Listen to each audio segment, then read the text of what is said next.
Erythroblastosis पिटालिस, first of all तो आपको पता होना चाहिए कि किस केस में होता है।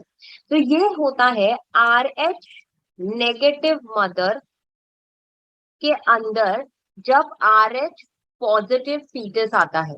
ठीक है, ये पेटेंट लाइन है, डायरेक्टली एमसीक्यू में आती है। अब ये RH क्या है, देखो आपका ब्लड ग्रुप क्या होता है आपको पता होगा ना, AB, लेकिन हम ABO के साथ क्या लगाते हैं, पॉजिटिव और नेगेटिव।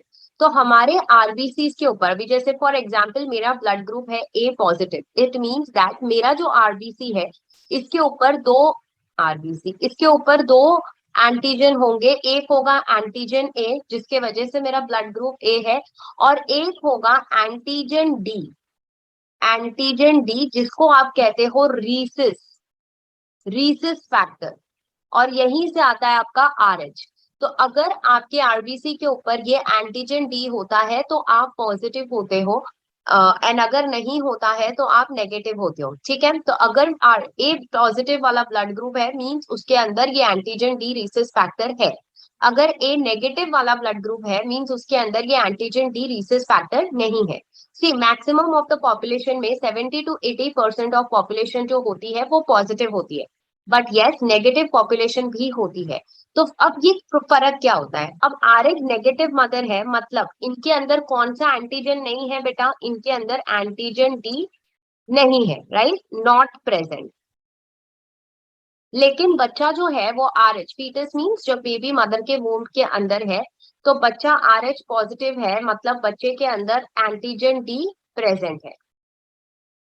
तो फर्स्ट प्रेगनेंसी में कुछ प्रॉब्लम नहीं होती है। क्यों? बिकॉज हमें पता है कि प्रेगनेंसी में मदर और फीटस का जो ब्लड होता है प्रेगनेंसी के 9 मंथ के दौरान वो कभी भी डायरेक्ट कांटेक्ट में नहीं होता है, राइट। तो यहाँ पर ड्यूरिंग प्रेगनेंसी मैं लिख देती हूँ, during first pregnancy blood is well separated because of placenta, correct. लेकिन अब प्रेगनेंसी के बाद फॉर एग्जाम्पल वो जो मदर है उसकी वजाइनल डिलीवरी होती है, ड्यूरिंग वजाइनल डिलीवरी चांसेस ये होता है, okay, there is a chance that जो बेबी का ब्लड है, बेबी का ब्लड है वो मिक्स हो जाए, मिक्स हो जाए मींस वो थोड़ा सा मदर बॉडी में चला जाए। ठीक है, बिकॉज वजाइनल डिलीवरी में ब्लड एक्सपोज होता है, तो यहाँ पर चांसेस होती है कि जो बेबी का ब्लड है वाइल डिलीवरी, बिकॉज वो वजाइनल डिलीवरी है, सिजेरियन सेक्शन में तो प्रॉब्लम नहीं होती है बिकॉज वो कट करके बेबी को निकाला जाता है तो ब्लड मिक्सअप नहीं हो पाता है।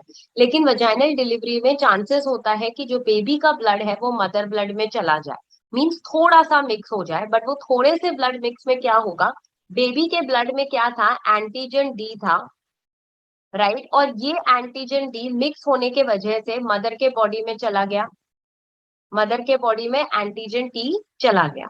अब जब वो मदर के बॉडी में एंटीजन डी गया, मदर के बॉडी में मदर इज नेगेटिव, तो मदर के लिए एंटीजन डी क्या है, फॉरेन सब्सटेंस है, क्योंकि लिए मदर के पास ये नहीं है। तो अब ये फॉरेन सब्सटेंस है तो मदर का इम्यून सिस्टम जो होता है वो ये एंटीजन डी को किल करने की कोशिश करता है। तो मदर का इम्यून सिस्टम क्या प्रोड्यूस करता है, एंटीबॉडीज अगेंस्ट एंटीजन डी।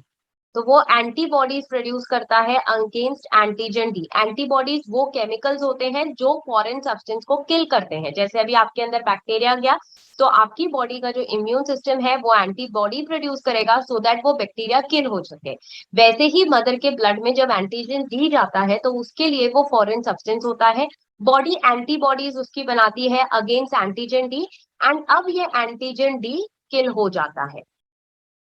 क्या हो जाता है, एंटीजन डी किल हो जाता है। ठीक है, तो अब यहां तक ठीक था, यहां पे कोई प्रॉब्लम नहीं हो रही है। लेकिन जब यही मदर प्रेग्नेंट होती है सेकेंड प्रेगनेंसी में क्या होगा, ये सब खेल जो है मतलब पूरा जो सिनेरियो है वो सेकेंड प्रेगनेंसी से रिलेटेड है। तो जब सेकेंड प्रेगनेंसी होगी तो अगेन जो फीटस होगा वो RH पॉजिटिव होगा, करेक्ट। अब प्लेसेंटा से एंटीबॉडीज पास हो सकती हैं, so through placenta antibodies passes। तो अब मदर की बॉडी में कौन सी एंटीबॉडीज बने थे? एंटीबॉडीज अगेंस्ट एंटीजन डी बने थे, करेक्ट। तो ये एंटीबॉडी जो मदर के अंदर थे वो अब प्लेसेंटा के द्वारा फीटस के अंदर चले जाते हैं, क्योंकि जब हमारी बॉडी एंटीबॉडी बनाती है ना तो वो हमारी बॉडी में रह जाते हैं एज अ मेमोरी, ठीक है। तो अब सेकेंड प्रेगनेंसी में ये एंटीबॉडी प्लेसेंटा के द्वारा फीटस में चले जाते हैं एंड फीटस का जो RH पॉजिटिव जो एंटीजन डी है, मींस फीटस RH पॉजिटिव है, मींस एंटीजन डी है फीटस के RBC पे। तो ये क्या करते हैं, ये एंटीजन डी को किल कर देते हैं। क्या कर देते हैं बेटा? एंटीजन डी को किल कर देते हैं। मैं यहाँ पे फिर एक बार कॉन्सेप्ट बता रही हूँ। तो सेकेंड प्रेगनेंसी में फीटस RH पॉजिटिव है, तो मदर के अंदर जो RH पॉजिटिव के अगेंस्ट एंटीबॉडीज थी वो प्लेसेंटा के द्वारा फीटस तक पास हो गई है एंड उन्होंने फीटस का एंटीजन डी को किल कर दिया है, मींस RBC को किल कर दिया है, जिसके वजह से फीटस के लिवर में जो फीटस का जो लिवर है वो वीक हो जाएगा, उसकी RBC डिस्ट्रॉय हो जाएगी और इस कंडीशन को हम कहते हैं एरिथ्रोब्लास्टोसिस फेटालिस। ठीक है, यहाँ पर चांसेस ये होता है कि बेबी की डेथ भी हो जाती है, बिकॉज ऑब्वियसली सारा RBC जो होते हैं वो डिस्ट्रॉय हो जाते हैं। तो इसको कहते हैं हम एरिथ्रोब्लास्टोसिस फेटालिस। अब ये कंडीशन अवॉइड की जा सकती है, ऐसा कुछ नहीं है कि ये कंडीशन अवॉइड नहीं की जा सकती है। तो अगर पहले से ही वैसे भी ब्लड टेस्ट होते हैं तो बहुत क्लियर होता है कि मदर और की ये नेगेटिव पॉजिटिव का प्रॉब्लम है या नहीं। तो इन केस अगर हमें ये केस है तो हम इसको कैसे प्रिवेंट करेंगे?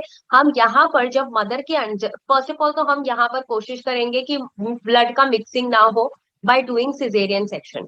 But in case vaginal delivery होती भी है और ये सारा चीजें होती भी है तो हम यहाँ पर इंजेक्शन देंगे मदर को। किस चीज का इंजेक्शन देंगे? सो दैट जो भी एंटीबॉडीज बनी है ना वो सारी किल हो सके, ताकि हम, बिकॉज मदर के अंदर ये एंटीबॉडीज बन गई है जो कि सेकंड प्रेगनेंसी में इशू क्रिएट कर रही है। तो हम इसी चीज का इंजेक्शन देंगे सो दैट जितनी भी एंटीबॉडीज बनी है वो अब किल हो जाएगी एंड सेकंड प्रेगनेंसी में ये प्रॉब्लम नहीं आएगी। ठीक है, तो ये बेटा यही केस में होता है when the mother is RH negative and RH positive. Obviously अगर मदर RH पॉजिटिव है, बेबी RH पॉजिटिव है तो कोई इशू नहीं आएगा, क्योंकि ऑब्वियसली दोनों के पास एंटीजन डी है। आई होप जो आपको पूरा सिनेरियो था ऑफ एरिथ्रोब्लास्टोसिस फेटालिस वो समझ में आया है। अभी के लिए आप समझने की थोड़ी सी कोशिश करो, एज आपको क्यूरियोसिटी थी जानने की। इसको डिटेल में आपको पढ़ाया जाएगा ह्यूमन हेल्थ एंड डिसीज के चैप्टर में। ठीक है, थैंक यू सो मच।